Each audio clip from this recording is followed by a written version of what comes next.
The Virginia Cable Telecommunications Association and your local cable provider presents Cable Reports.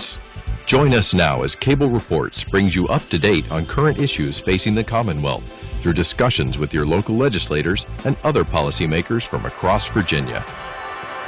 Welcome from the General Assembly in the City of Richmond. I'm Woody Evans for Cable Reports, brought to you by the Virginia Cable Telecommunications Association and Comcast.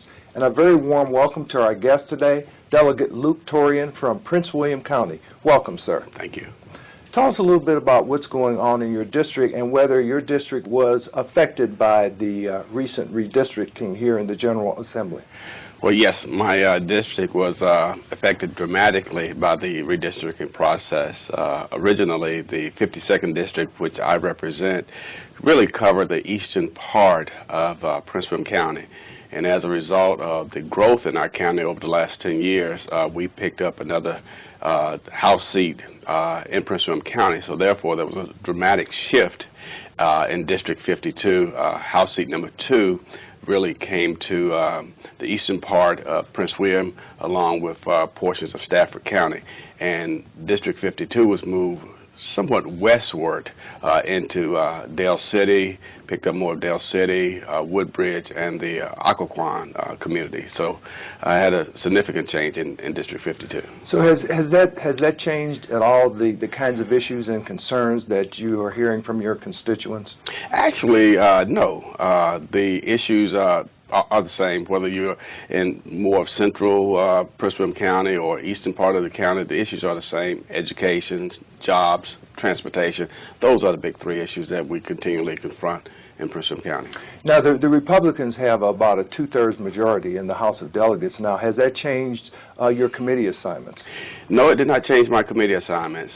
It was rather interesting on Wednesday of last week when we received our assignments. I listened very intently to see if the Speaker would change my assignments, and fortunately the committees that I served on in the last term, I'm still on those committees. And those committees are?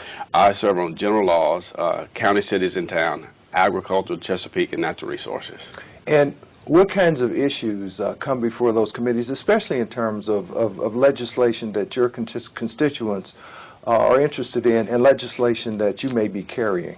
Well, county, cities, and towns is one of those committees that is germane to Prince William County, because we get a lot of local issues relative to our county board of supervisors. Those issues and concerns that we have back in our community, some of them will come before us in county, cities, and towns. Now, what about legislation that you may be pursuing in the 2012 session? Well, there are a couple of pieces of legislation that are important to me. Obviously, I've introduced my Metro bill again this year. Hopefully, we will be able to get some traction with that with members in the General Assembly, because I believe transportation continues to be a big issue for us in Prince William County.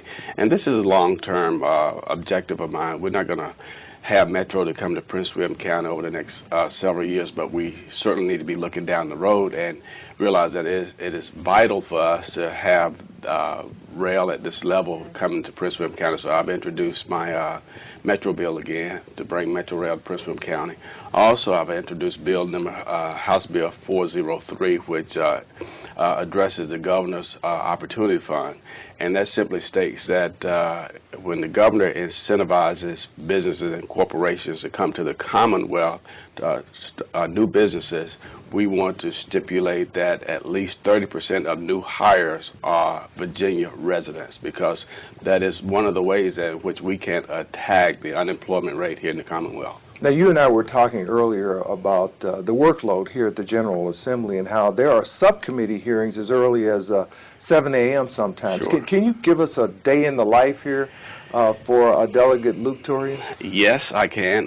Subcommittees start as early as 7 o'clock in the morning, and you're here in the subcommittee meeting. After subcommittee meeting, which may last an hour, hour and a half, there can be other appointments that you will have with constituents or with lobbyists, and then around about 11 o'clock, depending on when the minority leader chooses to bring us into caucus meeting, we'll go into caucus meeting typically around 11 o'clock. Then we go into session at noon, and depending on the number of bills that we will address, we may be in an hour, 2 hours, 3 hours, depending on the workload.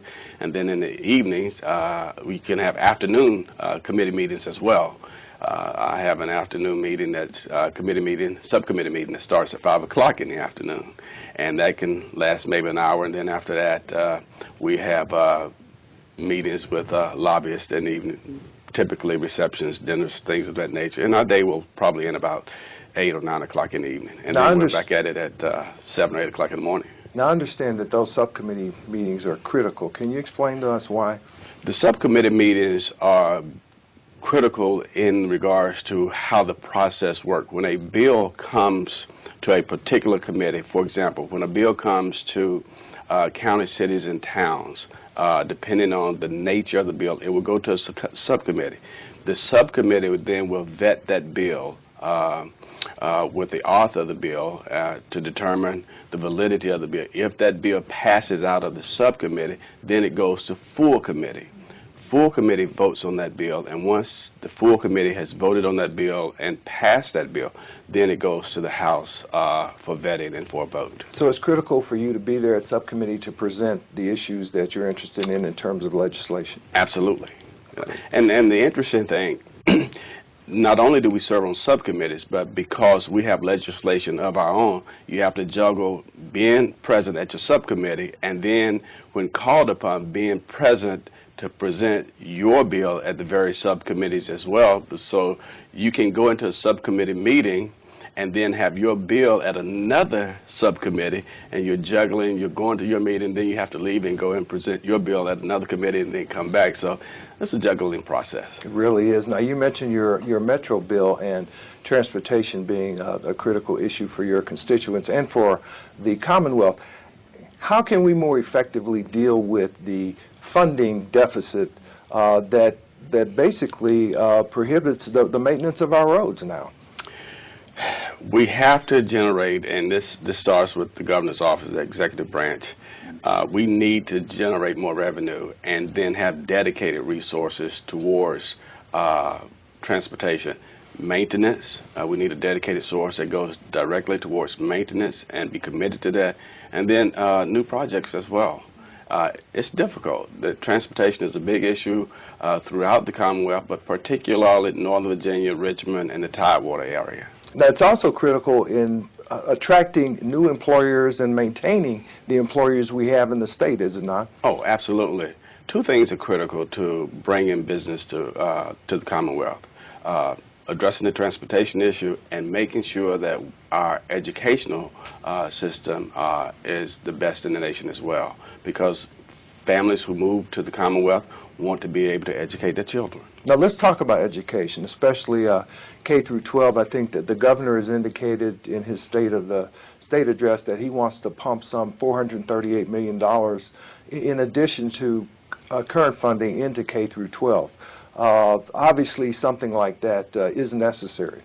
It is necessary, and when the governor made his comments during his state address, I was very pleased to hear him focus on K through 12 because it's very vital to the Commonwealth.